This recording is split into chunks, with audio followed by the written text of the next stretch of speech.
देवी पूजन के बाद मैं आग्रह करूंगा, निवेदन करूंगा राजकुमार वर्मा जी से आए और हमारे बीच में उपस्थित परम आदरणीय राणा जी का स्वागत करने का कष्ट करें। इसी तरह मैं निवेदन करूंगा धर्मेंद्र प्रताप सिंह जी से कि वो आए और आज के कार्यक्रम के विशिष्ट अतिथि परम आदरणीय श्री संतोष उपाध्याय जी।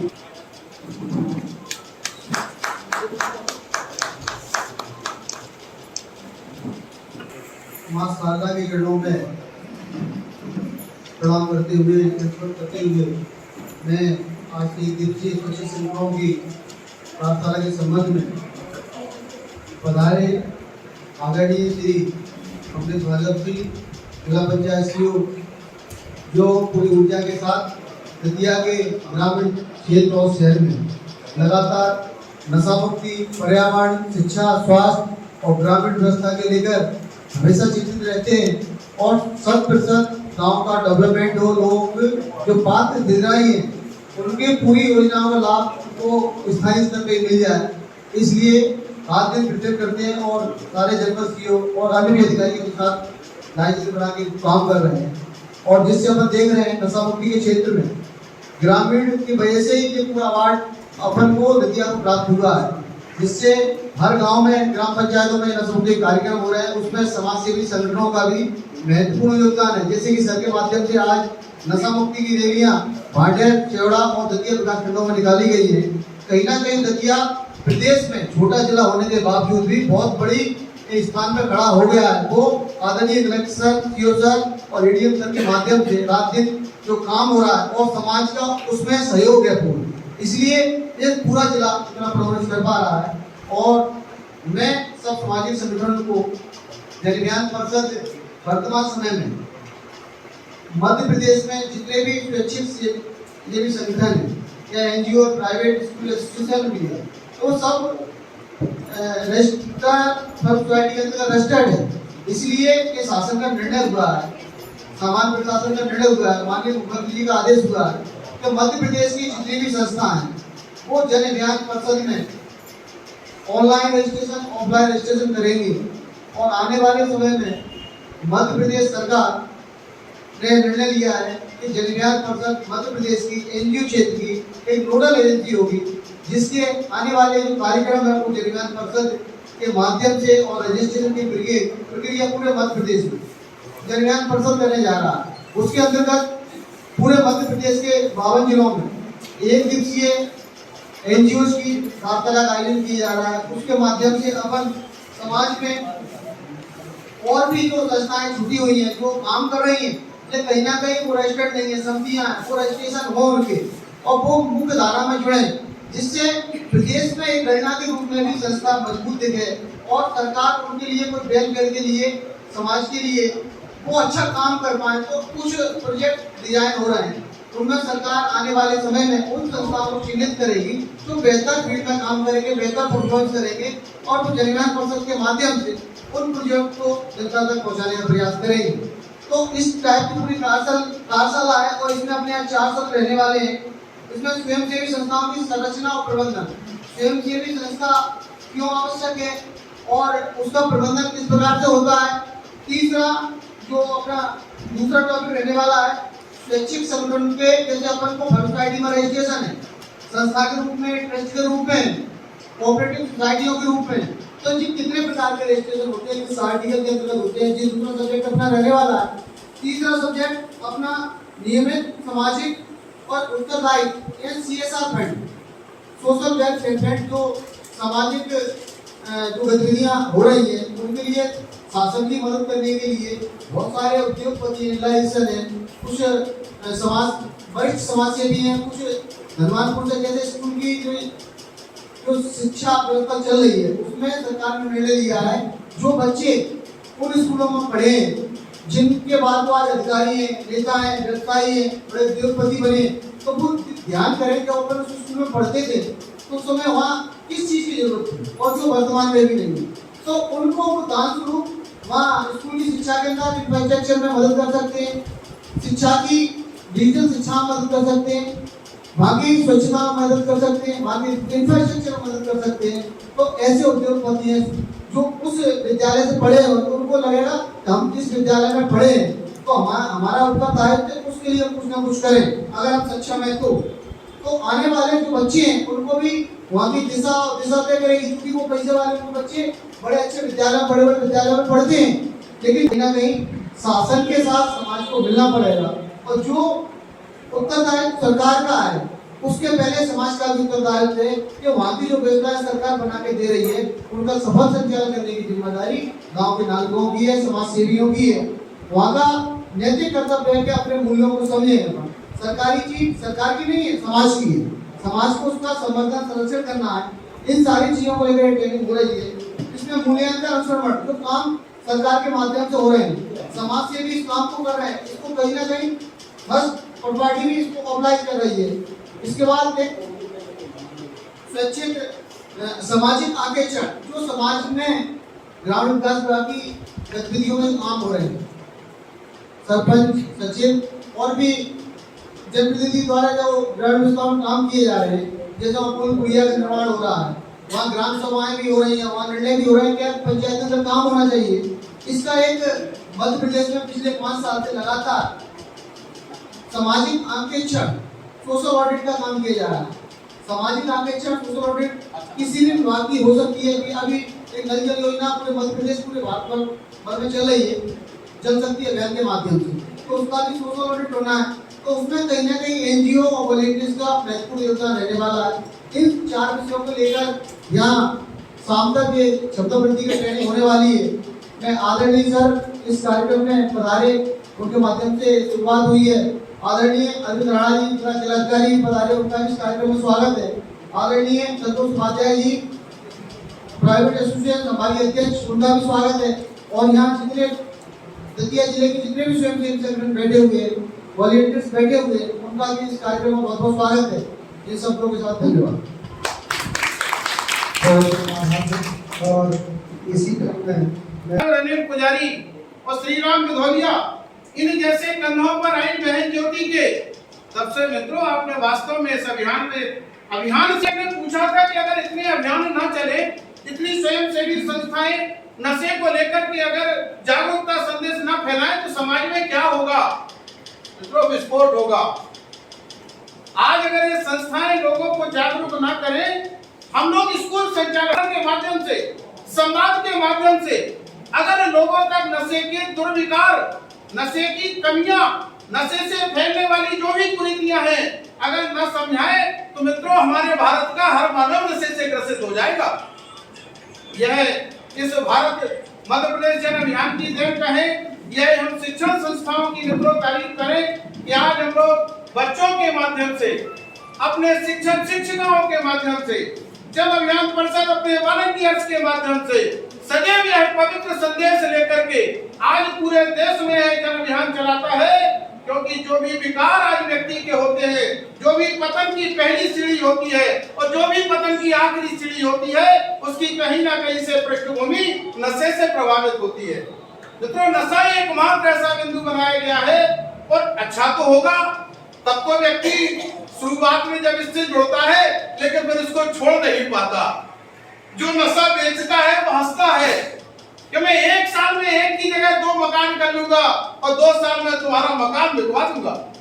ये देखिए आपको परिणति। पीने वाला भी जानता है कि मेरा सामाजिक तिरस्कार होगा, आर्थिक स्थिति से हम कमजोर होंगे, हर जगह से हमको तिरस्कृत किया जाएगा, उसके बाद भी इसमें कुछ ना कुछ तो होगा। व्यक्ति नशा नहीं छोड़ पाता, कुछ तो होगा।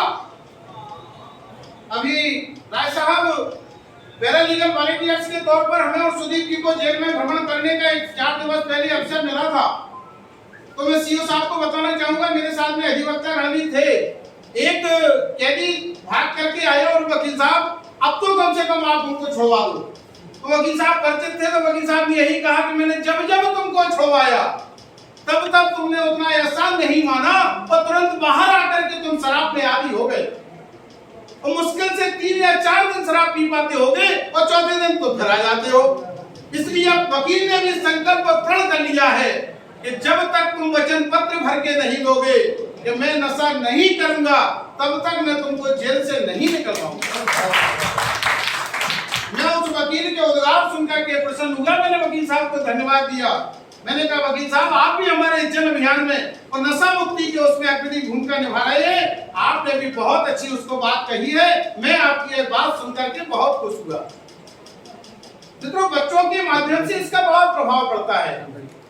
सीओ साहब साल में 4 से 5 बार हम लोग के यहाँ कार्यशालाएं आयोजित होती हैं और उसका बहुत बड़ा असर पड़ता है बच्चों के माध्यम से गार्जियंस तक ये बात पहुंचाना।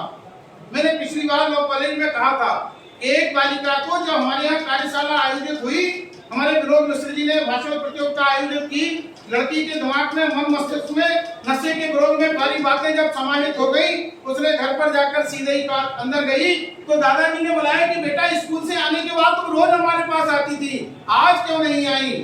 बालिका ने तुरंत कह दिया कि दादाजी आपके पास आती है तो बीड़ी की बदबू आती है। जैसे उन्होंने कहा बेटा अभी तक नहीं आती थी, बोले दादाजी हमने एहसास नहीं किया था। आज हमारे स्कूल में नशा मुक्ति अभियान को लेकर के भाषण प्रतियोगिता थी, हमारे यहाँ अतिथि आए थे, उन्होंने आज बताया तब हमें पता चला कि वास्तव में बीड़ी की बदबू तो हमको भी आती थी। दादाजी मैं तब तक इस कमरे में नहीं आऊंगी जब तक आप हमसे प्रण ना करें कि मैं आज से बीड़ी नहीं पीऊंगा। मित्रों, दादाजी ने कहा कि बेटा मैं ही बीड़ी नहीं पीऊंगा, चौपाल पर जितने मेरे साथीगण बैठते हैं किसी को बीड़ी पीने भी नहीं दूंगा, तंबाकू ना खाऊंगा ना खाने दूंगा, नशा करने वाले हर व्यक्ति से घृणा के भाव रखूंगा। बच्ची के पिता और दादाजी दोनों साथ में आए दूसरे दिन स्कूल में, उन्होंने घटना को सुनाया। बोले कल आपके यहाँ कोई कार्यक्रम था? हमने कहा हम किसको लेकर? हमने नशा मुक्ति को लेकर। इससे हमारी समझ से शिक्षा जगत में इससे बड़ा कोई पवित्र कार्य नहीं है, इससे बड़ा कोई पवित्र कार्य नहीं है। अगर हम एक व्यक्ति को नशे से वंचित करवाते हैं अपने सद बातों से, अपने सद ग्रंथों से, अपनी अच्छी वाणी से, मित्रों हमारी समझ से इससे पवित्र काम कोई नहीं होगा। आपने न जाने कितने नौनिहालों को बचा लिया, आपने न जाने कितनी नवविवाहितों की जिंदगियां बचा ली, मात्र एक व्यक्ति को नशे से दूर करने के कारण। तब उन्होंने कहा कि मास्टर साहब हमें तो ये लगा पता नहीं है कौन सा इल्जाम लगाने आए कि कल कौन सा कार्यक्रम करा लिया आपने। बोले मास्टर साहब वास्तव में उदाहरण रहा वह कार्यक्रम। आज से मैंने अपने बच्चे और इस पोती से कहा है कि मैं न नशा करूंगा और न नशा करने दूंगा। चौपाल पर हम 25 लोग शाम को बैठते हैं, लेकिन कल मेरे यहाँ किसी ने बीड़ी नहीं पी, हुक्का नहीं पिया, तंबाकू नहीं खाई गई। और मैंने जब सबसे कहा तो सबने मेरी बात को कहा कि अभी तक अपन लोग अंधेरे में रहते थे। वास्तव में एक बालिका का गांव में सम्मान होना चाहिए जिसने आज हमको नशे से दूर कर दिया। बहुत अच्छा कार्य आप लोग करते हैं, समाचार पत्रों के माध्यम से, व्हाट्सएप के माध्यम से आपके ये उत्कृष्ट कार्य जब हम देखते हैं और सुनते हैं और अखबारों से पढ़ते हैं, मन में बहुत प्रसन्नता होती है, क्योंकि अच्छे काम करने वाले की सदैव तारीफ होती है। ये तो सुनिश्चित है। आज आप लोगों ने एक विशिष्ट अतिथि के तौर पर मुझे दर्जा देकर के बुलाया। मैं पूरे जन अभियान परिषद को और इन सभी वॉलंटियर्स को जो हमारे मुनेंद्र जी के राइट और लेफ्ट हैंड हुआ करते हैं, जिनके वजह से आज हमारा जन अभियान परिषद वास्तव में दतिया पूरे ग्वालियर चंबल संभाग में और हम तो ये कहें सीओ साहब पूरे मध्य प्रदेश में नंबर 1 का काम कर रहा है। क्योंकि ये मुझे लगता है प्रशासन से नंबर मिले न मिले ये मुझे क्या करना, लेकिन अगर मेरी कलम की जरूरत पड़े तो मित्रों 100 में 100 नंबर देने के लिए ये मेरा हृदय कहता है। बहुत पवित्रता के भाव के साथ आप लोग काम कर रहे हैं। परम पिता परमात्मा आप लोगों को इसी ऊर्जा के साथ में कार्य करते रहे। बहुत बहुत धन्यवाद। जय हिंद, जय भारत। निश्चित तौर पे आपने वो सारी भूमिका निश्चित कर दी। और क्षमता वर्धन का एक पार्ट ये भी होता है कि हम लोगों को अगर मोटिवेट कर रहे हैं तो उनकी और काम करने की ऊर्जा ज्यादा बढ़ जाएगी और वो अपने आप को एक गौरवान्वित महसूस करते हैं और वो काम आपने आज करके दिखा दिया सबके सामने। और वो सारे लोग जो यहाँ बैठे हैं हमारे साथी, मुझे लग रहा है कि आप और ज्यादा आपके प्रेरणादायी उद्बोधन के बाद और ऊर्जा के साथ काम में संलग्न होंगे और अपने काम को आगे बढ़ाएंगे विभिन्न क्षेत्रों में, चाहे वो नशा का क्षेत्र हो या वो जन अभियान के जो जितने भी आयाम हैं, 12 आयाम हैं, तो उन सबको लेके आगे बढ़ रहे हैं। और साथ ही इसमें एक है सामाजिक अंकेक्षण जो सरकार मार्गदर्शन में पूरे जिले में संचालित है, तो उसमें भी हम लोग आगे बढ़ के और सहयोग करने को तत्पर हैं सर। अब मैं आग्रह करूंगा आज के कार्यक्रम के मुख्य अतिथि परम आदरणीय श्री कमलेश भार्गव जी से, अपर कलेक्टर एवं जिला पंचायत सीओ दतिया, कि वो अपने प्रेरणादायी उद्बोधन से हम लोगों को आगे करने का कष्ट करें। आदरणीय कमलेश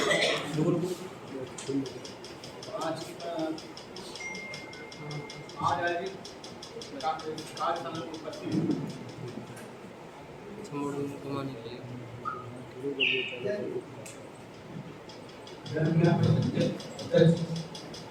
जिला खेल अधिकारी विद्यालय के अध्यक्ष शिल्पा देवी, उपस्थित स्वयंसेवी संस्थाओं के प्रतिनिधि, जन अभियान परिषद मध्य प्रदेश सरकार का एक ऐसा उपक्रम है जो सरकारी योजनाओं को क्रियान्वयन निश्चय सतत करता है। जो स्वच्छ संदेश अभियान से जुड़े हुए हैं वो निश्चित रूप से अच्छा कार्य करते हैं, लेकिन वो उनको कार्य क्या करना है, कब करना है, कैसे करना है, इस बारे में जानकारी नहीं है। तो कई बार उनकी मेहनत बेकार चली जाती है। तो जो स्वच्छ संस्थाओं के संगठन की क्षमता बढ़ाना है, उनका क्षमताओं का बढ़ाना है, उनको कौन सी कार्य करना है, कितने विभाग हैं, विभाग हैं, सारे विभागों का काम आम आदमी से पड़ता है। तो कई बार आम आदमी सरकार से न जुड़कर स्वच्छ संगठनों से जुड़ जाता है। सरकार का उद्देश्य उसको लाभ, पात्र व्यक्ति को लाभ मिले किसी न किसी रूप में। तो जो स्वच्छ संगठन जो कार्य कर रहे हैं विभिन्न क्षेत्रों में सरकारी योजनाओं का पूरा लाभ दें और जितने भी योजनाएं उनका सफल क्रियान्वयन करें। इस संदेश नशा मुक्त अभियान को अपना तथ्य अव्वल ही भारत में नंबर 1 पे चल रहा है और अपन को इस पर पुरस्कार भी मिला है कि आप सब लोगों के सहयोग से हुआ है। जन अभियान के स्वच्छ संगठन ने बहुत प्रयास किए हैं। अभी फादर साहब भी बता दें कि नशा नाश की लड़ है, नशे से परिवार जुड़ता है, लेकिन यदि व्यक्ति नशा छोड़ दे वो अपना विकास करते ही करता है, अपने परिवार का ही विकास करता है, अपने समाज के देश का विकास करता है। तो आप जो संगठन है, आप जो कार्य कर रहे हैं उसमें नशा उन्मूलन का भी कार्य शामिल करें। जब भी जाए यहाँ आपको मिले इस नशा करते व्यक्ति को जरूर रोकें और प्रेरित करें कि नशा नहीं करें, क्योंकि नशा बुरा है। भर का और कुछ लोग बाध्यता के कारण नहीं आ पाए होंगे, लेकिन अधिकांश लोग यहाँ उपस्थित हैं और आपका ये प्रेरणादायी उद्बोधन हम लोगों के लिए मार्गदर्शी रहेगा। निश्चित तौर पर अन्य कामों में और वास्तविकता आपने जो बताई है कि थोड़ा सा हम कई बार चूक जाते हैं, समय कब करना है और कैसे करना है, तो उसके लिए थोड़ा सा हम लोग ध्यान रखेंगे कि वो उस समय जरूर करें हम। तो ये कुछ चीजें आपने जो प्रेरणादायी हमें बताई है उनको हम लोग लागू करने का प्रयास करेंगे अपने कार्य योजना में। और अब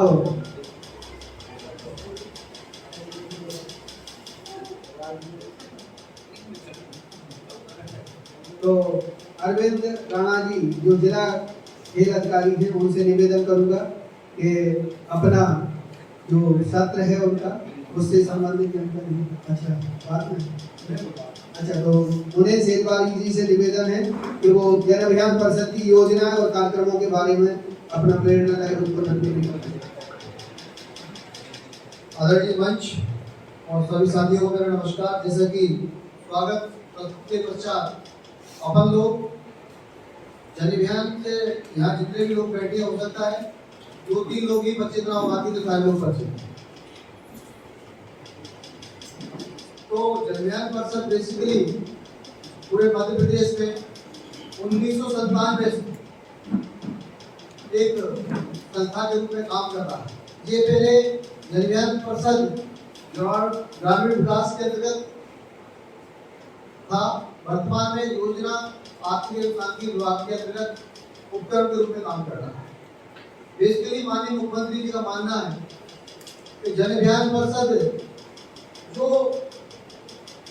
बेस है, जो ग्रामीण बेस है, नीचे तक सरकारी योजनाओं का प्रचार प्रसार आम जनता सहजता से फल हो, लोगों को जानकारी योजनाओं की पंचायत तक और पंचायत के गांव तक पहुंचे, उसमें जनविज्ञान परिषद की ग्राम विकास समितियां, नामांकुर संस्थाएं, मेंटर्स और मुख्यमंत्री सामुदायिक नेतृत्व क्षमता विकास पाठ्यक्रम के स्टूडेंट्स, जिसमें bachelor of social worker BSW और मास्टर ऑफ सोशल वर्कर, ये दो सब्जेक्ट जो समाज कार्य के हैं, ग्रेजुएट और पोस्ट ग्रेजुएट डिग्रियां, वो मध्य प्रदेश जनविज्ञान परिषद ग्रामोदय विश्वविद्यालय चित्रकूट के माध्यम से 2015 से लगातार करा रहा है।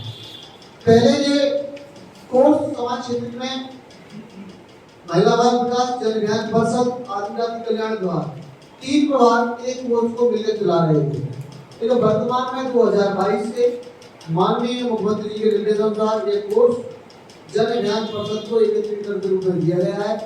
कोई भी समाज से जुड़ा व्यक्ति किसी भी प्रकार की डिग्री के पश्चात भी अगर वो ग्रेजुएट है तो पोस्ट ग्रेजुएशन अपना कर सकता है, अगर वो 12th पास है तो अपना ग्रेजुएशन कंप्लीट कर सकता है। ये पूरा कोर्स डिस्टेंस एजुकेशन के माध्यम से संचालित हो रहा है और 313 विकास खंड मध्य प्रदेश में 313 विकास खंडों के महाविद्यालयों में यह कोर्स प्रत्येक रविवार को सुबह 10:30 से 5 बजे तक संचालित होता है। तो अपने से जुड़े हुए जो समाज क्षेत्र में लोग काम कर रहे हैं, तो उस समय हो सकता है शिक्षित उतनी उनको लगा हुआ नहीं कर पाए किस कारण से, लेकिन वर्तमान समय में अगर वे अपना डिग्री या शिक्षा का स्तर बढ़ाना चाहते हैं तो उन कोर्सों में एडमिशन ले सकते हैं। ये एक महत्वपूर्ण काम है, क्योंकि जब तक अपन माइंड को नैरो नहीं करेंगे, डेवलप नहीं करेंगे, विकसित नहीं करेंगे और तो सोचने और समझने की शक्ति तर्क संगत तो डेवलप नहीं हो पाएगी। तो कहीं ना कहीं अपन को पुस्तकों का अध्ययन करना, इस प्रकार की कार्यशालाएं, मीटिंग्स शासन की, उनमें आना जाना, इनमें व्यक्ति का झिझक और कार्य की समझ, कार्य की गुणवत्ता और काम का संचालन किस प्रकार से किया जा रहा है, तो वो छोटा या बड़े स्तर पर आपको जब अवसर मिलेगा तो आप भी उसको उतने बेहतर तरीके से कर पाए। इन सारी सीखने और सिखाने की चीज ट्रेनिंग को कहा जाता है। अगर अपन सोचे अपन सब संपूर्ण है, तो संपूर्ण कोई भी व्यक्ति नहीं, कितना भी शिक्षक हो, कहीं ना कहीं कमियां व्यक्ति के अंदर रहती हैं और उन कमियों को लगातार पढ़ने से, सीखने से और सुनने से, इन तीनों कलाओं से अपन उनको कम कर सकते हैं और अपने काम को और गुणवत्तापूर्ण कर सकते हैं। इस प्रकार से एक मुख्यमंत्री सामुदायिक जो शुक्र का कार्यक्रम चल रहा है, तो आप सभी लोगों से मेरा आह्वान है कब 2023 अप्रैल से जब एडमिशन होंगे तो BSW और MSW में आप सब लोग नामांकुर संस्थाएं, NGO और प्राइवेट एसोसिएशन संतोष पाते जी मैं आग्रह करूंगा जो इस प्रकार के क्षेत्र में समाज से भी काम कर रहे हैं, वो उस डिग्री के साथ काम करेंगे तो उनका कहीं ना कहीं आत्मविश्वास यानी कॉन्फिडेंस बढ़ जाएगा। जब अपने पास डिग्री होती है और जब डिग्री नहीं होती तो काम करने और बात करने के तरीके दोनों में अंतर पड़ जाता है। तो अपन ग्रामीण में चुनौतियां में जो लोग छूट गए, जिन इंटर के बाद पढ़ाई इन्होंने बंद कर दी, कोई बेटी हो सकती है, बेटा हो सकता है, किसी कारणवश हो सकता है, तो अगर वो मुख्य धारा में शिक्षा की पुनः जुड़ सकते हैं, जुड़ना चाहते हैं तो कम फीस में शासन इस फीस में जो जीवा यूनिवर्सिटी, अन्य यूनिवर्सिटियां इन कोर्स को कराने के लिए एक वर्ष में 15,000 रुपए ले रही है और MSW के लिए 22,000 रुपए ले रही है। लेकिन मध्य प्रदेश जनविज्ञान परिषद माननीय मुख्यमंत्री जी के नेतृत्व में इस कोर्स को मात्र BSW को 4500 रुपए में 1 साल में कर रहा है। उसमें परीक्षा शुल्क भी है, आपकी बुक्स का भी है और CCA का भी पूरा, तो पूरा एक वर्ष का 4500 रुपए का खर्च चल रहा है। इसी प्रकार से MSW में भी 6300 रुपए फीस है, 6300 रुपए फीस है उसकी, उसमें भी ये पुस्तक मिलने का है और पूरे साल भर में कॉरेस्पोंडेंस कोर्स होने के नाते 40 कक्षाओं का संचालन मध्य प्रदेश जन अभियान परिषद के माध्यम से वहाँ हमारे मेंटर्स परामर्शदाता रखे गए हैं, उनके माध्यम से और ऑनलाइन वर्तमान समय में डिजिटल युग है। तो आप जो भी व्यक्ति एडमिशन ले रहा है वो ऑनलाइन एक ऐप विकसित किया गया है मध्य प्रदेश जन अभियान परिषद द्वारा, विद्यार्थी है उसमें ऑनलाइन क्लासों का भी जारी रहती है। संडे के संडे अपन ऑनलाइन 1-2 घंटे की क्लास में अपन जुड़ सकते हैं, अपने क्वेश्चन आंसर अपन सॉल्व कर सकते हैं। कुछ कठिनाई है तो क्लास के अंदर मेरा भी जाना होता है, अन्य वरिष्ठ अधिकारियों का भी जाना होता है। क्लास समन्वयक हमारे पास है तो वो भी वहाँ रहते हैं, मेंटर्स हमारे पास हैं जो कहीं ना कहीं उस विधा में पोस्ट ग्रेजुएशन की डिग्री पहले से प्राप्त किया, उन्हीं लोगों को वहाँ मेंटर बनाया गया है। आने वाले 2023 से मध्य प्रदेश जन अभियान परिषद सोशल एक्टिविटी को बढ़ाने के लिए, शिक्षा का स्तर और रिसर्च के क्षेत्र में बढ़ाने के लिए जन अभियान परिषद हर विकास खंड के अंदर 5 पीएचडी की सीटें आरक्षित कर रहा है। एक विकास खंड में 5 पीएचडी की सीटें सामाजिक क्षेत्र में होने वाली हैं। तो जो लोग पोस्ट ग्रेजुएशन ऑलरेडी पहले से एमएसडब्ल्यू में, समाजशास्त्र में या उनका रुचि का विषय सोशियोलॉजी का कोई एक सब्जेक्ट हो सकता है, कोई भी व्यवस्था हो सकती है, उसमें वो व्यक्ति पीएचडी कराने का 2023 से माननीय मुख्यमंत्री ने जन अभियान परिषद को दायित्व सौंपा है। और आने वाले समय में इसके साथ जन अभियान परिषद 7 प्रकार के सर्टिफिकेट कोर्स भी जारी कर रहा है, जिसमें योगा है, स्पोर्ट्स है और कंप्यूटर के कोर्स है और कुछ कुटीर और लघु उद्योग के कोर्स है। उनके माध्यम से कौशल उन्नयन के क्षेत्र में भी जन अभियान परिषद आने वाले समय में काम करेगा। 2023 से ये निर्णय हमारी गवर्निंग बॉडी में आदरणीय मुख्यमंत्री जी ने लिया है।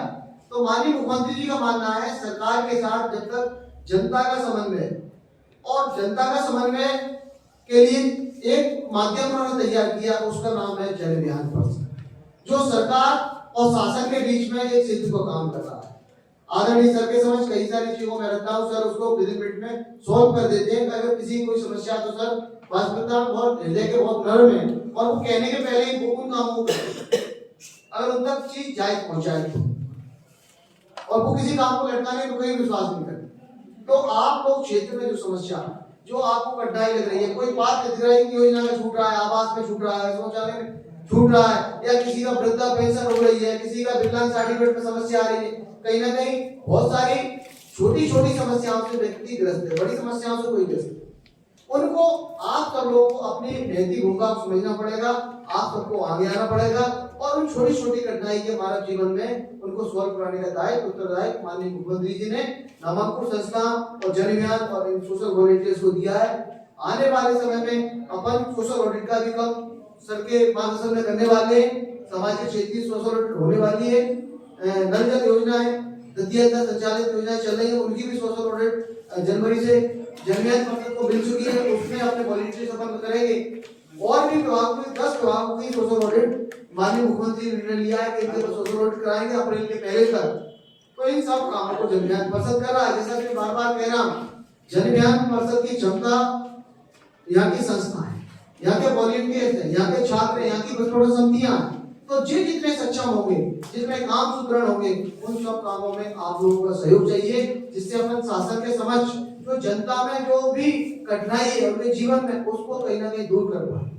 और समाज सेवा का काम है अपना, तो इसमें पैसे की ज्यादा उम्मीद नहीं करना है। अपन को समाज से ही समाज को समर्पित करें, कहीं ना कहीं अपन ऐसा भी उसमें लोगों को चिन्हित करें। अब पिछले में पीसीएस फंड की मैंने बोला, तो ऐसे चिन्हित करें जो संपन्न व्यक्ति है, उनको लगता है हमारे पास धन संपदा पर्याप्त है, लेकिन समाज में कुछ करना चाहिए जिससे अपना कुछ नाम हो। जैसे अपन देख रहे हैं आज अन्ना हजारे जी को दुनिया जाने, उन्होंने समाज के लिए बहुत कुछ किया। और पोपटराव पवार जी महाराष्ट्र, उन्होंने पानी के लिए लगातार काम किया, कई सारे नेशनल अवार्ड उन्होंने जीते। तो आज पोपट पवार को पूरे इंडिया में सब लोग जानते हैं। विद्यार्थी जी जो नोबेल पुरस्कार विजेता है मध्य प्रदेश से, तो उनको भी जो बच्चों के क्षेत्र में उन्होंने एक अनूठा काम किया। और जो भी नशा मुक्त बच्चे थे या अनाथ बच्चे थे, स्टेशन पे जो भीख मांगने का काम कर रहे थे, या घर परिवार से उनका कोई पालन पोषण करने वाला नहीं, उन सब बच्चों को उन्होंने अपना बच्चा माना, उनके लिए उन्होंने काम किया। और तीसरी आंख जो देख रही थी विश्व की, उन्होंने उनको चुना और उनको नोबेल पुरस्कार का एक मध्य प्रदेश के लिए गर्व की बात है। वो आप में से एक व्यक्ति है, वो अलग नहीं, वो सामाजिक क्षेत्र से जुड़े व्यक्ति हैं, वो आप में से एक है। तो अपन भी ऐसा कुछ काम हाथ में ले सकते हैं, समाज के सहयोग से समाज में ऐसे लोगों को चिन्हित कर सकते हैं जो अपना मदद करेगा और शासन को मदद करेगा ही, लेकिन आपकी सोच, आपका विचार और आपका व्यक्ति के प्रति समर्पण और अपने काम के प्रति समर्पण, ये चार चीज होना जरूरी है कि अपन उस काम को एक टारगेट बना के करेंगे तो उसको छू पाएंगे, और टाइम पास करने के लिए करेंगे तो उसको कभी भी स्पर्श नहीं कर पाएंगे। तो अपन सब लोगों को टाइम पास नहीं करना है तो दिल से करना है, अंता नहीं करना। नहीं करोगे तो ज्यादा बेहतर है, और दिखाने के लिए करोगे तो ठीक है। पेपर में बार बार छपना बड़ी सरल प्रक्रिया है, आज बहुत कठिन प्रक्रिया है, बहुत सरल प्रक्रिया है पेपर में छपना, लेकिन काम करना बहुत कठिन। समाज के बीच जाके काम करना कठिन काम। तो अपन को पेपर में छपने की लालसा ज्यादा नहीं करनी, अपन को काम में और व्यक्ति जो वास्तविक में शासन की योजनाओं के लिए पात्र है उनको लाभ मिलना चाहिए, उसके लिए अपन को प्रयत्न करना चाहिए। उसके लिए शासन के बार बार अपन को निवेदन करना चाहिए, सबके पास आना चाहिए, और भी अधिकारी उनके पास जाना चाहिए। तो अपन अगर दो लोगों का भी लाभ कराए, वो पेपर में ना छपे लेकिन आपके दिल में हमेशा छपे, और आपको वहां से प्रेरणा मिलेगी, नहीं मैंने उनका सहयोग किया था, आज ये अपन को मिला। और फालतू में दिखावा के लिए अपन घूमते फिरेंगे, पेपर में छुपता है फिरेंगे, उससे लक्षित करते रहेंगे। ये कार्यशाला इन्हीं सब बातों को लेकर आपके समक्ष रखी जा रही है कि जनज्ञान परिषद माननीय मुख्यमंत्री जी का विशेष पर मंत्र जिला समन्वय की माननीय मुख्यमंत्री जी बैठक लेते हैं, और इन्हीं सोशल एक्टिविटी के लिए सबसे कहते हैं अपन को वहां लोगों के बीच में जाके काम करना है, ऑफिस में नहीं बैठना। अपन को समाज के अंतिम व्यक्ति तक पहुंचना है, उसको ढूंढना है। तो उनके लिए सब नामांकित संस्थाएं इस बार यह 15 जिले भर में चुनी गई हैं। हमारे पास 170 ग्राम विकास समितियां भी हैं, वो भी लगातार सतत सरकार की योजनाओं का प्रचार प्रसार, और भी इवेंट जो नशा मुक्ति कार्यक्रम चल रहा है, ऊर्जा साक्षरता अभियान चल रहा है, अंकुर अभियान चल रहा है, महिला शक्तिकरण अभियान चल रहे हैं, पोषण अभियान चल रहा है। इन सारे अभियानों में लगातार काम कर रहे हैं। तो मैं आशा और विश्वास के साथ ये कहना चाहता हूँ, सर के आशीर्वाद से सारी सरकार अच्छा काम करेंगी, और सर के मार्गदर्शन में और सर सतत निगरानी बनाए रहते हैं, और सर का पिछले 1 साल से लगातार हमको मार्गदर्शन आशीर्वाद प्राप्त हो रहा है। सर कुछ एक सेकंड के निवेदन पर सर बदल जाते हैं। इन सभी खूबी सबके पास है, इस प्रकार के अधिकारी अपन को सौभाग्य से दतिया जिले को मिले, ये गर्व का विषय है। आदरणीय कलेक्टर साहब भी बहुत कोमल हृदय के व्यक्ति हैं, वो किसी भी कठिनाई को देखते हैं गरीब की भी हो तो उनके कहीं ना कहीं मन में एक आंसू निकल पड़ते हैं, वो कहते हैं अपन इसका समस्या कैसे सॉल्व करें, लेकिन वो दिल में अपने भी जगना चाहिए। जो अधिकारी इतना बड़ा छोटे छोटे काम को देख रहा है, बात कर रहा है और उनकी मदद कर रहा है, तो दिखावा नहीं हो सकता। वो कहीं ना कहीं अंदर की पीड़ा है कि अपन इतना संपन्न मध्य प्रदेश हो गया। अभी अपन सब लोगों ने मध्य प्रदेश स्थापना दिवस भी मनाया। क्यों मनाया, क्यों अपन वो करे? तो भाई आज मध्य प्रदेश के अंदर सड़कें देखें, योजनाएं देखें, जो पानी के लिए बहू बेटी बहन दूर हेडपंप पे कुएं पे जाती थी, आज तो टोटी का पानी माननीय मुख्यमंत्री जी के नेतृत्व में, माननीय मोदी जी के नेतृत्व में ले पा रही है। तो कहीं ना कहीं प्रदेश में इतनी सारी योजनाएं चल रही हैं। लाडली लक्ष्मी योजना एक वरदान है मध्य प्रदेश के लिए, जिसके माध्यम से भिंड मुरैना और दतिया शिवपुरी इनमें लिंग अनुपात कहीं ना कहीं बढ़ा है, बच्चे बेटी का भेद कम हुआ।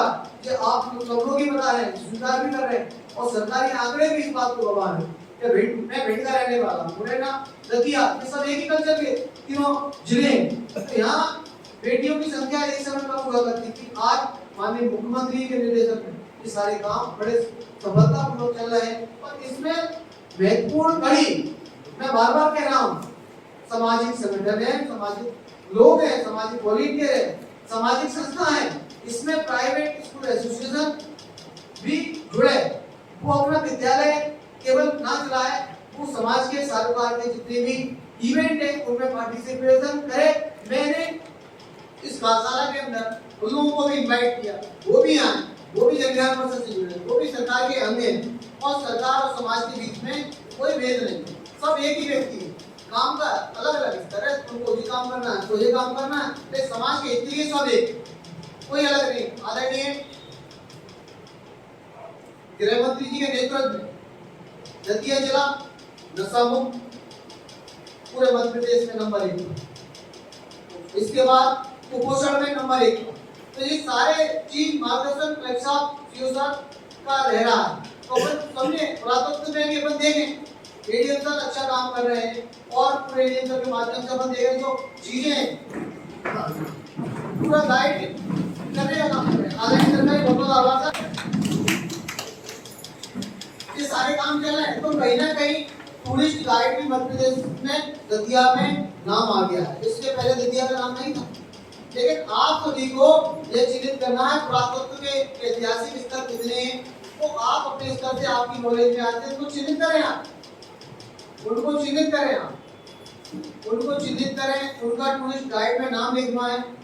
और कोई भी बावड़ी है, कोई प्राचीन मंदिर है, ऐतिहासिक स्थल है दतिया का जो अभी तक छुपा हुआ है, नजर में नहीं आ पा रहा है, तो उसको भी अपन मेन दूरी पे लिया है। तो आप सभी से मेरा यही आग्रह है, नेक्स्ट सेशन राणा जी का वो आपको जरूर करेंगे। धन्यवाद। बहुत बहुत धन्यवाद सर, आपके द्वारा मध्य प्रदेश जन अभियान परिषद की विभिन्न योजनाओं और उसके साथ ही अब जन अभियान परिषद के जुड़े इस तरीके की उनकी सक्रिय सहभाग राजस्थान आदरणीय मंच एवं यहाँ पर उपस्थित सभी नवांकुर संस्थाओं से सबको मैं इस CSR के माध्यम से कुछ कंपनियों की भागीदारियाँ जो समाज को विकास में किस तरह से अपना योगदान दे सकती हैं उसका मैं आप लोगों को रूप से बता देता हूँ। हिंदुस्तान में आज हमारे यहाँ कई मल्टीनेशनल कंपनियां हैं, बड़ी बड़ी गवर्नमेंट की कंपनियां हैं, सभी का अपने उद्योगों को लेकर तो रहता ही है।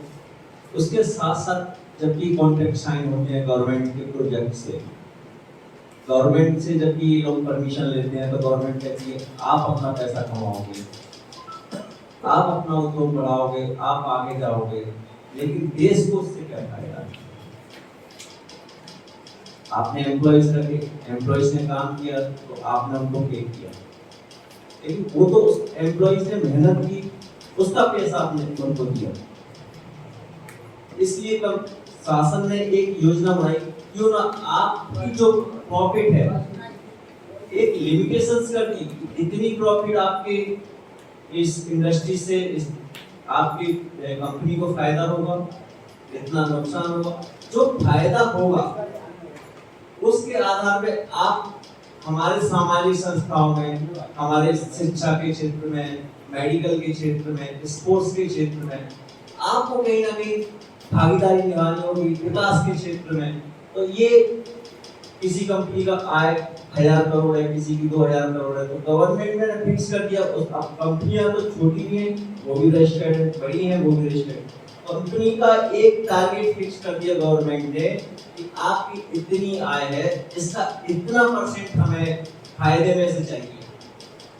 तो वो आजकल कई बड़ी बड़ी कंपनियां, जैसे मैं पिछली बार बालाघाट में पोस्टेड था, वहाँ मुझे ऐसे ही पता चला, हमने एक प्रयास किया, मुझे भी उस चीज की ज्यादा जानकारी नहीं थी CSR की, तो पता किया कलेक्टर साहब ने मुझे बताया कि ऐसे भी संस्थाएं होती हैं, इनसे भी हम कुछ फायदा ले सकते हैं स्पोर्ट्स की।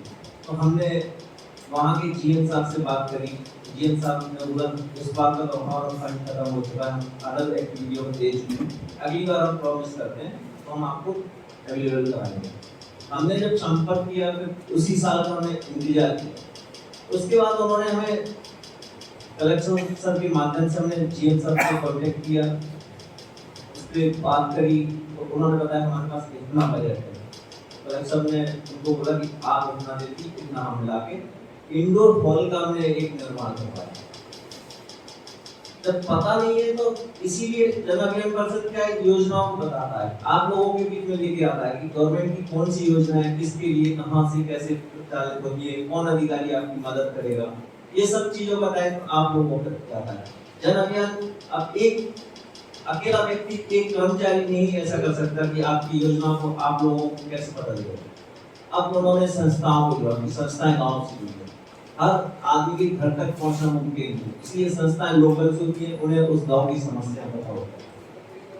आप जब अपने अधिकारी को ये समस्या बताएंगे, ये आपकी समस्या कलेक्टर साहब के पास रखेंगे, कलेक्टर साहब आप अपने पीएस लेवल पर रखेंगे, सेक्रेटरी लेवल पर रखेंगे, सीएम लेवल पर रखेंगे। इस माध्यम से समस्याओं का वो किया जाता है। अब कलेक्टर साहब को पता है कि मेरे पास इतना बजट है, इस बजट में से इतना मैं इसमें इन्वेस्ट कर सकता हूँ, इसमें इतना इन्वेस्ट कर सकता हूँ। हर चीज गवर्नमेंट को मुमकिन नहीं कर सकती। उन्होंने कंपनियों से, जैसे उन्हें पता है कि मेरे डिस्ट्रिक्ट में ये कंपनी इतनी बड़ी कंपनी है, इसका ये प्रॉफिट हो सकता है, इससे हम सीएसआर के माध्यम से फंड ले सकते हैं। वो गवर्नमेंट का अधिकार है। उसके माध्यम से वो उनसे एप्लीकेशन बकायदा लगाते हैं, उनकी जो प्रोसेस होती है कराते हैं और कंपनी आपके प्रोजेक्ट में पैसा देती है। अब प्रोजेक्ट किसके ऊपर डिपेंड करता है? वो कलेक्टर साहब के ऊपर, उस कंपनी के ऊपर डिपेंड करता है कि इस बार हम किस क्षेत्र में पैसा देने वाले हैं। तो हर जगह कोई ना कोई कंपनी है, आप लोगों को भी कांटेक्ट करना है। आपकी हो सकता है आपकी दरिया में बड़ी बड़ी इंडस्ट्रीज हों, जिससे आपको पता हो कि इस कंपनी से हमें फायदा मिल सकता है क्षेत्र में, कृषि के विकास में, रोड के विकास में, ग्राम पंचायत भवन के निर्माण में, या सामाजिक किसी धर्मशाला निर्माण में, चिकित्सा के क्षेत्र में। और जो आजकल हमारे बड़े बड़े ट्रस्ट जो चलाते हैं, सेवा अभियान कैंप लगाते हैं, कंपनियां भी लगाती हैं, वो इसी सीएसआर फंड से ही लगाती हैं। कंपनियां जो लगाती हैं वो हमेशा सीएसआर से लगाती हैं। उनके पास एक्स्ट्रा पैसा होता है, ये उन्हें खर्च करना ही है। आप जाओगे, पहले चले जाओगे, आपसे संपर्क करेंगे, अगर उनके पास वो आपको दे देंगे। आप नहीं जाओगे तो वो अपनी चॉइस से लगाएंगे, तो उनको लगाना अनिवार्य है। इसलिए मैं कहता हूँ कि हमें कोशिश करना है, अपने क्षेत्र में जो भी उद्योगपति हैं बड़े बड़े, उनसे संपर्क करना है, जाना है, मिलना है, उनसे रिक्वेस्ट करनी है। हो सकता है वो पैसा आपके माध्यम से लग जाए, आपका भी साथ में नाम जुड़ जाए कि इस व्यक्ति ने ये प्रयास किया। लेकिन जानना आपको जरूरी है। जब हमें जानकारी नहीं होगी तो आपको पता ही नहीं होगा।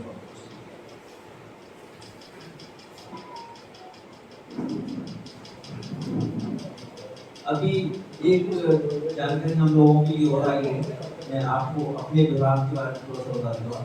अभी हमारे विभाग में सीएम कप मेरे टाइम में पहले नहीं हुआ है, और उससे पहले हमेशा चलता रहा है मुख्यमंत्री खेल कप, है ना। वो इस बार आगे आया 21 नवंबर से हमारे यहाँ होने वाला है। अब उसमें डेट का जो भी आयोजन की तिथि में आगे पीछे होगा वो आपको बता दिया जाएगा। ब्लॉक लेवल से, पंचायत लेवल से टूर्नामेंट आयोजित किया जाता है। ब्लॉक से जो टीमें आएंगी वो जिला लेवल पर आएंगी, जिला लेवल से जो अच्छे प्लेयर्स होंगे वो संभाग लेवल पर भेजे जाएंगे, और संभाग से स्टेट लेवल पर। लेकिन इसका स्टेट भी लास्ट लेवल होता है, क्योंकि इसका नाम ही सीएम का है, तो सीएम स्टेट के ही मानते हैं। उसकी जो तिथियां होंगी, आप सभी संस्थाएं गाँव में काम करती हैं, आप अपने बच्चों को मोटिवेट कर सकते हैं उसके लिए कि आपको ये आयोजन है, इस खेल में आपको रुचि दिखती है किसी बच्चे की, आप स्कूलों से भी जुड़े हुए हैं, तो स्कूलों की टीमों को पार्टिसिपेट कराएं। और जैसे अगर आप लोग स्पोर्ट्स में भी सहयोग करेंगे तो हो सकता है ये और अभियान और बड़ा अभियान होगा। खेलों में नई नई ऊर्जा वाले लड़के जो मिलेंगे, उनका विकास होगा। ये सब चीजों की अपेक्षा आप लोगों से मैं करता हूँ, और आप हमेशा सहयोग करें। और हमारे बाईसीस आपके फांडेर में बाईसीस है, हमारे दतिया प्रॉपर में संजय रावत जी जो आप लोगों के साथ बैठे हुए हैं, और सेवड़ा ब्लॉक में हमारी सोनल राय है बाईसीस। आप लोग इनसे संपर्क कर सकते हैं। आपके गांव में अगर अच्छी किसी गेम की टीम है तो आप पार्टिसिपेट कराएं उनको, और फॉर्म बकायदा निकाले जाएंगे। तिथि का हम पेपर में भी ऐड करेंगे। Thank you. आदरणीय राणा जी, निश्चित तौर पे पीएसआर अगर हमें संस्थाएं सक्षम बनाना है आर्थिक रूप से, और संस्थाओं के जितने भी कार्यक्रम है उनको और ज़्यादा प्रभावी रूप से और ज़्यादा व्यापक क्षेत्र में अगर करना है, तो सरकार के साथ साथ हमें सीएसआर की तरफ उन्मुख होना पड़ेगा। निश्चित तौर पर अगर हम सीएसआर की तरफ उन्मुख होंगे तो बहुत सारे दानदाता संस्थाएं जो हैं वो हमें सहयोग कर पाएंगी। तो मैं आग्रह करूंगा हमारे बीच में ज्योति मैडम से, वो कपिल सर का पुष्पगुच्छ भेंट कर स्वागत करें।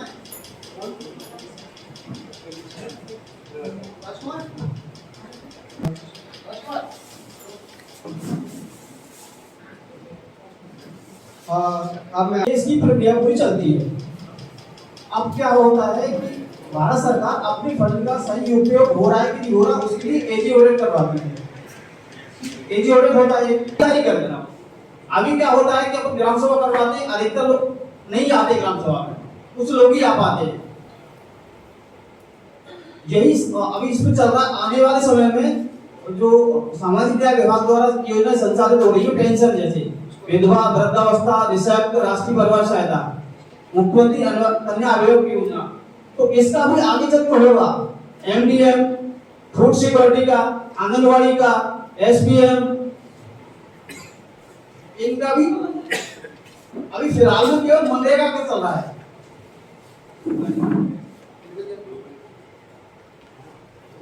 तो आपको समझ में आ रहा नहीं आ रहा होगा? अगर कोई दिक्कत हो, सवाल जवाब करना हो तो वो भी कर सकते हैं आप।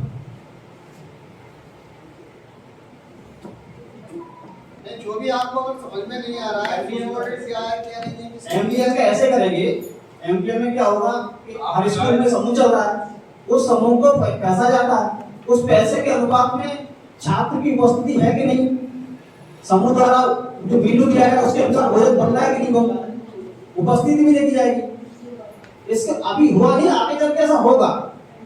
अभी केवल नरेगा में चल रहा है केवल। ऐसा ये कहता था, आपने कहा कि मजदूर लगाया, अधिकतर मजदूर जो वास्तव में मजदूर होते हैं वो नहीं लगाया, सरपंच द्वारा चयनित लोगों पे ही। वो बात सही है, आप सही बोल रहे हो। पर कारण क्या है, कोई व्यक्ति अगर काम मांगता है तो सरपंच को, सेक्रेटरी को आवेदन देके काम मांग सकता है। ये डिमांड बेसिस स्कीम है वो, और 15 दिवस के अंदर काम देना अनिवार्य है। अगर काम नहीं दिया जाएगा तो उसको भत्ता दिया जाएगा। नहीं करते आवेदन नहीं, ऐसा तो कहीं आज का तो ऑनलाइन वाला ऐप भी आ गया। नहीं होते हैं, आवेदन स्वीकार नहीं होते आप लोग। अपने यहाँ देखो, अपने यहाँ की स्थिति ऐसी है कि अपने यहाँ चल रहा है, ये क्या है कि काम तो भी मांग के आता नहीं है, से बातचीत स्तर का मुआवजा, ये सब चीज देखी जाती है उसमें पूरी आगे। उसके बाद उसकी लास्ट में प्रोसीडिंग लिखी जाती है, सोशल ऑडिट का पालन प्रतिवेदन।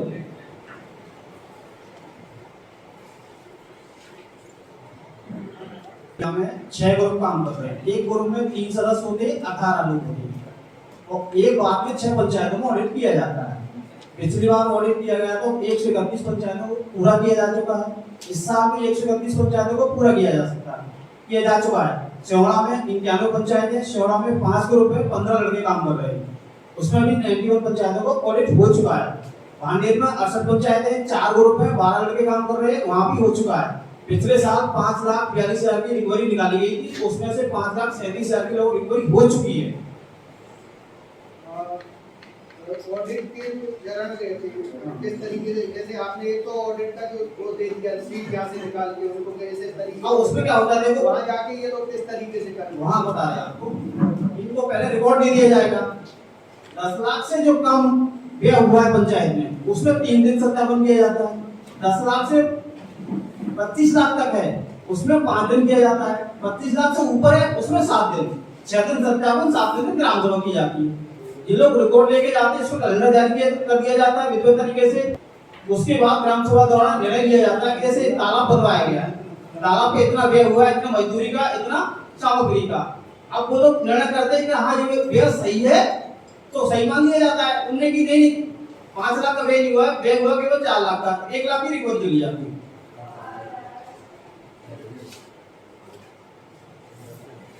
अवधारणा को वास्तव में परिलक्षित करना चाह रहे हैं क्षेत्र में, तो सोशल ऑडिट भी उसका एक साधन है जिसके माध्यम से हम एक तो घूसखोरी पे और उस पर भ्रष्टाचार पे अंकुश लगा पाएंगे। और जिस तरीके से अभी जिस तरीके से सवाल आ रहे हैं, तो वो सवाल भी अगर सोशल ऑडिट नियमित रूप से होती रही तो मुझे लग रहा है कि सोशल ऑडिट के माध्यम से वो चीजें बहुत सारी दूर हो जाएंगी और एक पारदर्शिता के साथ काम शुरू हो जाएगा। बहुत बहुत धन्यवाद आदरणीय राजू जी।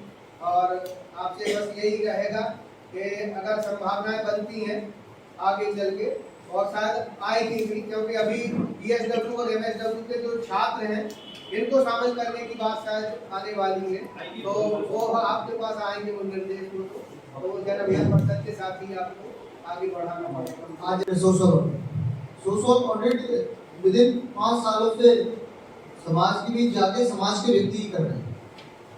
जो महात्मा गांधी माननीय नरेगा योजना केवल प्रथम फेज में शासन ने, ग्रामीण विकास ने निर्णय लिया और पूरे प्रदेश भर में सामाजिक आरक्षण का एक अलग से सेटअप तैयार किया पूरे मध्य प्रदेश में। उसमें डिस्ट्रिक्ट स्तर पर जिलाधिकारी सामाजिक आरक्षण अधिकारी की नियुक्ति की हर जिले में उनके नेतृत्व में जितना भी काम नरेगा योजना के अंतर्गत हुआ है, वो राशि से संबंधित हो, वो कार्य या वर्ग से संबंधित हो, वो योजनाओं से संबंधित हो, तो उन योजनाओं में सामाजिक आरक्षण करने के स्टेप बने। पहला स्टेप है जो अपना बीएसए नियुक्त किया गया है, विलेज एनिमेटर वर्कर, उसको अपने नियुक्त किया, तो उसका काम है वो वहाँ ग्राम सभा को कराए। ग्राम सभा का एक डेट पूरे मध्य प्रदेश में निश्चित है, 2 अक्टूबर, 14 अप्रैल। इसके अतिरिक्त भी ग्राम सभा को वहाँ की परिस्थिति स्थिति के हिसाब से बुलाया जा सकता है। 15 अगस्त से 26 जनवरी है, इन समय ग्राम सभाएं नियमित होती हैं, लेकिन कितनी होती हैं कितनी नहीं होती वो आपके सबकी समझ। लेकिन कहीं ना कहीं उसमें समाज के व्यक्ति द्वारा स्थानीय स्तर पर उसमें भागीदारी करने में रुचि नहीं है, तो कहते सब तो रजिस्टर में हो जाती है। जबकि उसका जो नियम है खुले मंच पर ग्राम सभा को होना चाहिए, वहाँ उस विभाग के उस ग्राम से संबंधित जो भी नई योजनाएं स्वीकृत हो रही हैं उनका ठहराव प्रस्ताव करना चाहिए। उनमें नरेगा भी एक स्कीम शामिल है, उसके अंतर्गत बहुत सारे कपिल धारा के कुएं, पर्यावरण से संबंधित बाग बगीचे, पेड़ पौधे के कार्यक्रम, पुल पुलिया के निर्माण, तालाब के निर्माण, जो अभी अपन देख रहे हैं सरोवर जितनी मध्य प्रदेश में बन रही है। माननीय प्रधानमंत्री जी द्वारा निर्णय लिया गया पूरे भारतवर्ष के अंदर कि हर जिला, एक जिले के अंदर 75 अमृत सरोवर बने और उसमें नरेगा के माध्यम से बने। समाज उसमें पार्टिसिपेट करे, भागीदारी करे और समाज ये तय करे कि गांव के अंदर किस जगह उस तालाब या अमृत सरोवर की आवश्यकता है या है वहां पर, तो उसका जीर्णोद्धार हो जाए। कई जगह है तो भर गए हैं, वो मट्टी से उथले हो चुके हैं, उसमें पानी नहीं रुकता है, उसमें पानी की कैपेसिटी कम हो गई है। तो बरसात के दिनों से पहले अगर अपने सरोवर बन जाएंगे तो उसमें पानी रुकेगा, वहाँ की भूमि सिंचित होगी, वहाँ जानवरों के लिए पानी आएगा और वहाँ के नागरिकों के लिए पानी आएगा। तो इन सारी योजनाओं में बीएसए के माध्यम से वो टीम जाती है, गाँव की राजवीर जी ने बताया, वो टीम जाके वहाँ उनका सोशल रिकॉर्ड, उनका बिल वाउचर जो पैसा हुआ है, वहाँ खर्च हुआ है पैसा, उसका भी सत्यापन करती है। उस सत्यापन के आधार पर जो काम भौतिक स्थिति में, वर्तमान स्थिति में जहाँ पर हुआ है, जहाँ सड़क बनी है, खरंजा बना है, या कपिल धारा के कुएं खुदे या वन या कुछ फॉरेस्ट का काम हुआ है, वन उद्यान बने या अन्य कोई काम वहाँ समाज के माध्यम से लोगों ने सहयोग करके बनाया है, या बहुत सारी स्कीम्स है नरेगा के अंदर, उन सारी स्कीम्स का उनके फिजिकल वेरिफिकेशन भी की जाते हैं, भौतिक सत्यापन, यानी स्थानीय स्तर पर वो संरचना बनी है या नहीं बनी है, इन सब का भी वहाँ बीएसए को देखने का उत्तरदायित्व है। वहाँ की टीम बनाई जाती है, वहाँ के ग्राम पंचायत के सदस्य रहते हैं और सरपंच के साथ उनकी बॉडी भी है, वो पूरी बॉडी बैठक वहाँ करती है, उसके माध्यम से योजना संचालित होती है। लेकिन अब समाज की इसमें रुचि है, देखने में नहीं है, वो समाज है। लेकिन हमारा जो बीएसए नियुक्त है शासन की ओर से, वो बीएसए का नेतृत्व ग्राम सभा एक बार हो जाए, ग्राम सभा में जो गांव में काम अभी तक हुए उनको रखा जाता है पूरा पटल पर, जो काम आपकी पंचायत में हुए, वहाँ के जनमानस जो है, जनता जनार्दन जो है, वो कहती है ये काम हुए, उसके बाद अब फिजिकल वेरिफिकेशन होता है, उस सत्यता का जांच होती है, ये पूरा बीएसए का दायित्व है। उसके पश्चात शासन की ओर से कुछ मानदेय तय किया गया है, वो सोशल एनिमेटर को दिया जाता है शासन की ओर से। तो इन सारी चीजों में अपन को एक ही बात समझ में आती है, जब तक समाज एक्टिव नहीं होगा, सरकार खूब धन लगा ले, खूब समय लगा ले, लेकिन समाज एक्टिव नहीं है, तो उस योजना का क्या अर्थ है, वो आप सब लोगों के साथ कोई भी शासन योजना करे, अगर जहाँ से कोई बात सिखाई जा रही है, बताई जा रही है, अगर आप ध्यानपूर्वक सीखोगे तो वास्तविक मान लेना दिल में उतरेगा। अगर आप भरेरी आंखों से देखोगे, भरेरी आंखों से सुनोगे और कान कहीं होंगे, ध्यान कहीं होगा, मन कहीं होगा, तो ट्रेनिंग में आने का बैठने का कोई औचित्य नहीं। अपन ये ट्रेनिंग मात्र 60 लोगों को बुलाया है मैंने, ट्रेनिंग में ज्यादा भीड़ को नहीं बुलाया। आपने पूर्व की बैठकों में देखा होगा ये कमरा भर जाता है, इसमें जगह नहीं मिलती, लेकिन उसमें हमारी ग्राम विकास को समितियां आती हैं, मेंटर्स आते हैं, उसमें सीएफसीडी के छात्र आते हैं, उसमें अन्य समाज सेवी आते हैं। इसमें केवल रजिस्टर्ड संस्थाओं को ही बुलाया गया है। वो रजिस्टर्ड हो सकता है ग्राम समिति के रूप में, वो रजिस्टर्ड हो सकता है फर्म सोसाइटी में, वो रजिस्टर्ड हो सकता है ट्रस्ट में, वो रजिस्टर्ड होता है किसी भी धार्मिक संगठन में, वो अच्छा एक सामाजिक वर्कर भी हो सकता है। उन सबको हमने आज की इस ट्रेनिंग में आमंत्रित किया है। अभी आदरणीय शिव साहब आए, राजवीर जी का उद्बोधन हुआ, आदरणीय राणा जी का उद्बोधन हुआ।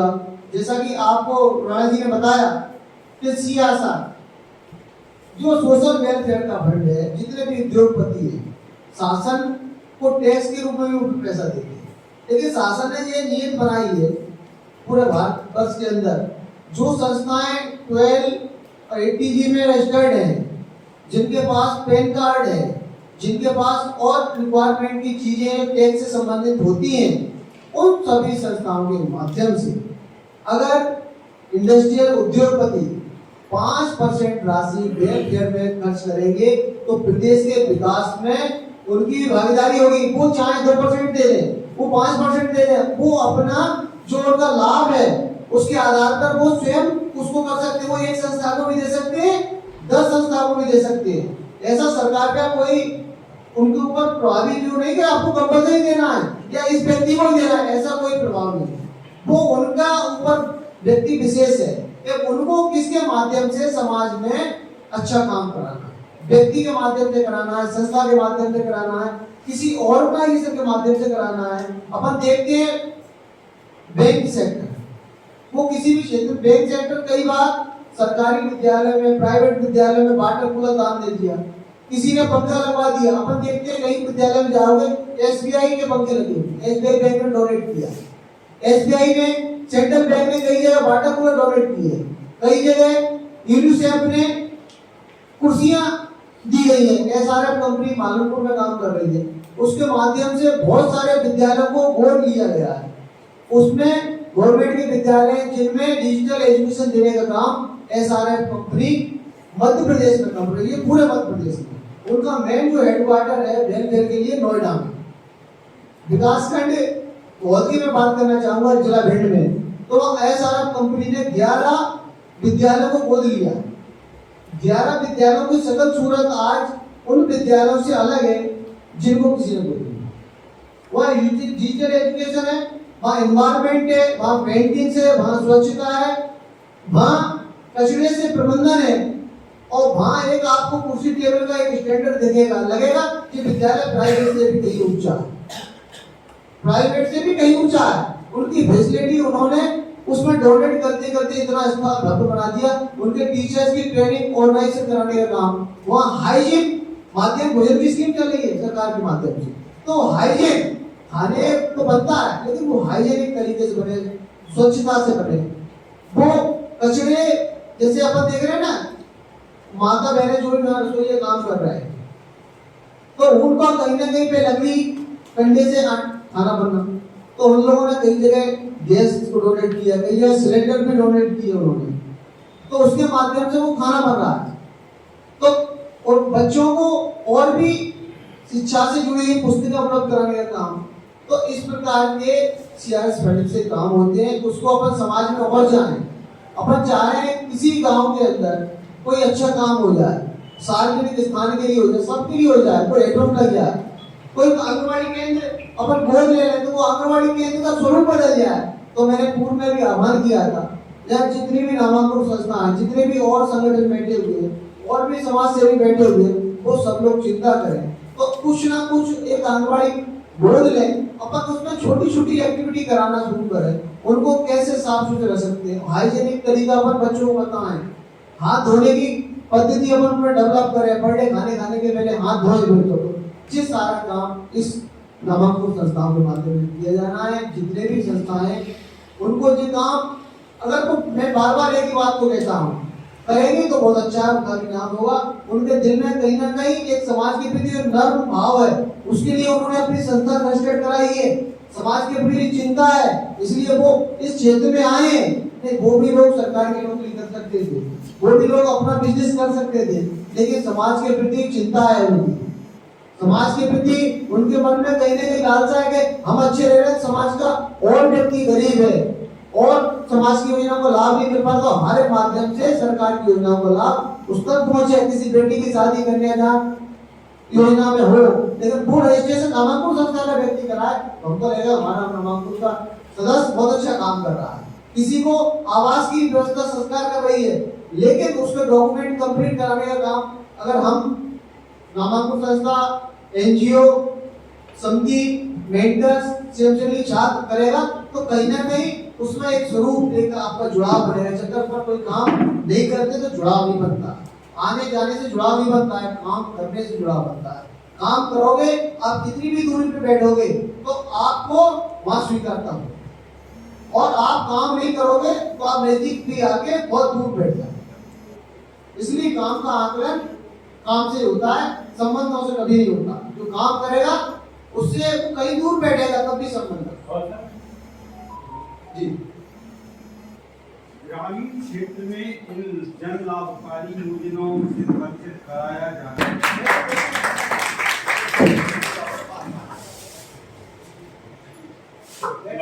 मजबूरी है, अब क्या करूं मैंने कहा तो गूगल मीट पे ले लो, वो नहीं ऑडियंस में होके बैठे तो ठीक है। स्वयं सेवी आप जानते हैं, शब्द ही स्वयं स्वास्थ्य से संबंध है अपने से, और सेवी संस्था का मतलब यह है कि दूसरों के लिए तैयार होते हैं। इन्हें किसी भी चीज की आवश्यकता ऐसी नहीं है गोस्वामी जी कि हमें फंडिंग लगे या हम किसी ये कहेंगे नहीं नहीं हमें कुछ मिलेगा तो हम काम करेंगे। अब वैभव खरेदी है, आपने देखा होगा कि इनका एक फोन आया, मुझे बहुत अच्छा लगा। एक कार्यक्रम हुआ था हमारे यहाँ पे, हमने बच्चों को दिखाई थी, जो हमारे जो अनाथ बच्चे थे उनको हमने वो दिखाया था मूवी। तो उसके लिए कोई चाइल्ड लाइन हमारे यहाँ, तो वो भी एक स्वयंसेवी एनजीओ है।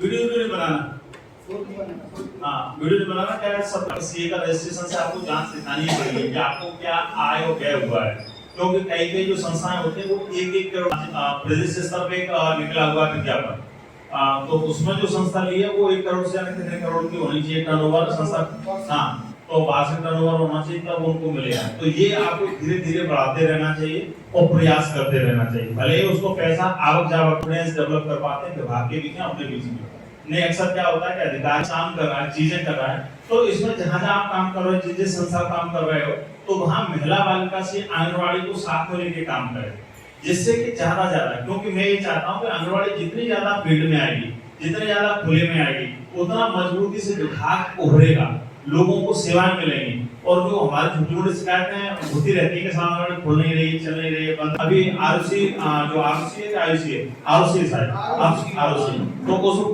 एनजीओ को सम्मान मिला। तो ये अपनी पहचान अपने स्तर पर बनानी चाहिए। अब जैसे मान लो हमने सुदीप तिवारी जी को बुलाते हैं, हम यहाँ मतलब इनको क्या नाम वैभव खरे जी को जानते हैं, राजीव खरे को जानते हैं, तो क्यों जानते हैं, अशोक साहब को जानते हैं, क्यों जानते हैं, क्योंकि ये दिखते हैं। और जो एक आज का जमाना मीडिया का है, सोशल मीडिया का है, समाज का है, तो आपको जो दिखता है वो बिकता है, पर्दे पे भी आना पड़ता है। और पर्दे पे नहीं आओगे तो जो सेंटर फॉर एक्सीलेंस अवार्ड मिला है हमको वो मिलता नहीं, क्योंकि जो हमने जो दावे किए हैं जिस चीज के महिला बाल विकास ने, वो अपना जो राष्ट्रीय फैमिली हेल्थ सर्वे उसने 2 साल पहले डाटा दे दिया था कि साहब आपका डायरिया इतना कम हो गया, कुपोषण की दर 9.8 कम हो गई, ये इतनी कम हो गई, ये इतनी कम हो गई। हमने कुछ नहीं किया, क्लेम किया है उसका, इसलिए अवार्ड मिला। कुछ लोगों को दिखाना नहीं आता तो चलते नहीं, तो आप जितना दिखाएंगे उतना मजबूत रहेंगे, वो भी जरूरी है।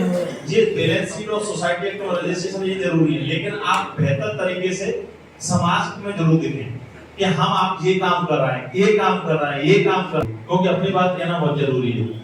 मैं आपके साथ साथ अपनी बात जरूर कह रहा हूँ, कुपोषित बच्चों के लिए आंगनवाड़ी में हम मल्टीविटामिन, आयरन, कैल्शियम और ये सारी दवाइयां हमने पहुंचा दी हैं, तो ये कुपोषित बच्चों को मध्यम कुपोषित बच्चों तक पहुंच जाए। ये आप लोग थोड़ा सा जहां भी जाएं तो उनसे पूछें कि साहब दवाई मिली क्या आपको मल्टीविटामिन, क्योंकि क्या है मल्टीविटामिन सिरप से पिएगा तो कुपोषण से अपने आप ही बाहर आ जाएगा, किसी को ज्यादा एफर्ट करने की जरूरत नहीं है।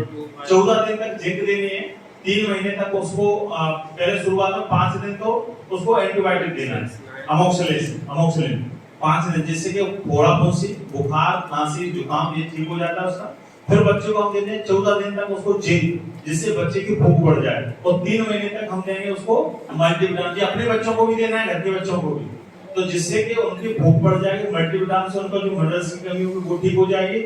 और सप्ताह में 2 दिन आयरन देनी है। बच्चे आपके सबके हैं, लड़का है लड़की है, बच्चों को छोटे बच्चों का आप देख रहे हैं, छोटे बच्चों को जैसे बड़े होते हैं, लड़कियां हैं तो उनको पीरियड आना ही आना है, तो उनको आयरन की बहुत आवश्यकता होती है। आयरन नहीं होगा तो जो आगे वो मां बनेगी तो कुपोषित बच्चा पैदा होगा, पढ़ाई में मन नहीं लगेगा, चिड़चिड़ापन रहेगा, तो आधी सांस रोग की लड़ाई इसी से होती है, आयरन की कमी से। वो काम करने के लिए सास ने बहुत काम किया है। सास ने खाई है चने की रोटी, अभी भी जो जिंदा है वो सास उनकी चने की रोटी खाई, उनकी में आयरन है।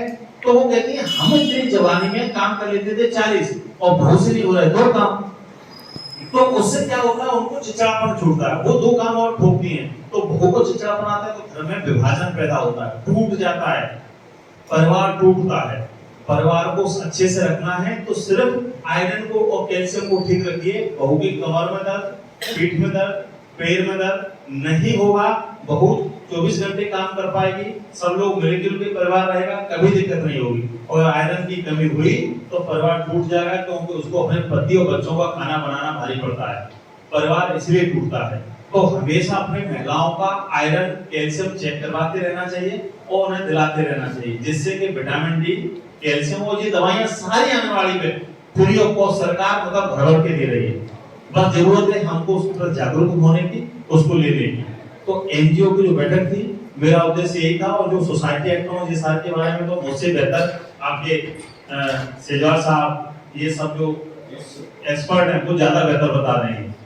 मैं तो सिर्फ इतना बताने आया था कि मुझे आपकी आवश्यकता है, मुझसे जुड़े, मैं आपके सामने हाथ फैला के कहता हूँ आंगनबाड़ी पे जाइए, वहाँ की डिमांड पैदा कीजिए, जिससे कि समाज को बेहतर तरीके से बेहतर दशा और दिशा दे सकें। अन्यथा की स्थिति में हम चिल्लाते रहेंगे यहाँ से, वो नीचे तक नहीं पहुँचती है चीजें। तो वो चीजें पहुँचाने के लिए वो आपका माध्यम लग रहा है, वो आप अपना बीड़ा उठाइए, तभी जरूर लगेगा हमको कि बेहतर तरीके से डिजाइन और चीजें हो सकें बेहतर। इसी बात के साथ विराम देना चाहूँगा। धन्यवाद। जय हिंद, जय भारत।